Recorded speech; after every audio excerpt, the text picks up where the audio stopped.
So, what is nonverbal communication? Nonverbal communication is the communication without the use of spoken or written language, typically resulting in unspoken understandings and presuppositions. There are many different types of nonverbal communication. One type of nonverbal communication includes your own voice, which allows you to communicate in ways that may not have anything to do with the words you're actually saying. You may say one thing, but your voice tells the listener another, because feelings can be conveyed by your voice. Appearance is another type of nonverbal communication. Appearance would include the kind of clothing you would wear, which can influence others' impression of you. Someone who dresses in the type of clothes they wear at home to an interview may give off the impression that they are not very professional. Facial expressions can clearly convey what a person wants to communicate to someone, sometimes even more so than words. These nonverbal cues can either reinforce or contradict what someone is verbally saying. Through a simple sly glance or grimace of disgust, one's facial movement creates a physical display of what they're feeling and allows for a deeper connection with others. The study of posture and kinesics convey people's attitudes and intentions through various body movements, whether they are intentional or unintentional. For example, if someone is tired, it may be indicated through slouching and using slower and more withdrawn movements. Our personal space and distance reflect our attitude. We would take a more distant position if we view the other person as unfriendly.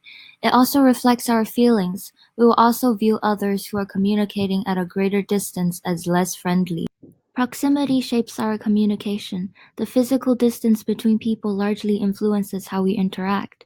With all the other things being equal, people are more likely to communicate with colleagues who are working in the same area than colleagues in another area.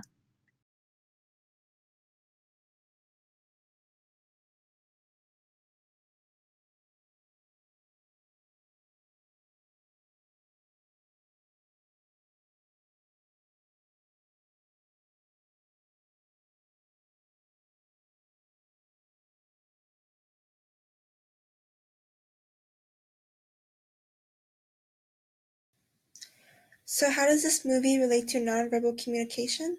Here's how.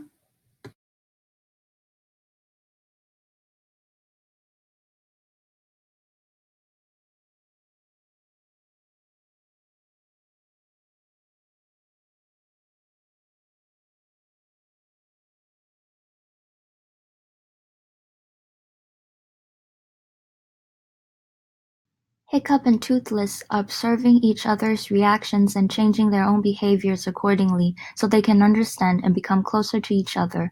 Throughout the clip, Hiccup carefully controls his defensiveness by throwing the knife away and eating the fish. Toothless did the same by offering the fish and imitating Hiccup's actions. How to Train Your Dragon showed us that when people can't communicate verbally, nonverbal communication comes into play to help express one's feelings, thoughts, and intentions. Nonverbal communication occurs in our everyday life.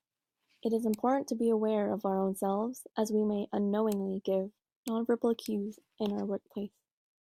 Nervousness, arrogance, aggression may all be obvious to a person if you let your guard down and let your unfiltered feelings out. And that's not exactly something you'd want to do during an interview or in front of your own boss. So be aware not only of your words, but your body language and gestures. Created using Powtoon.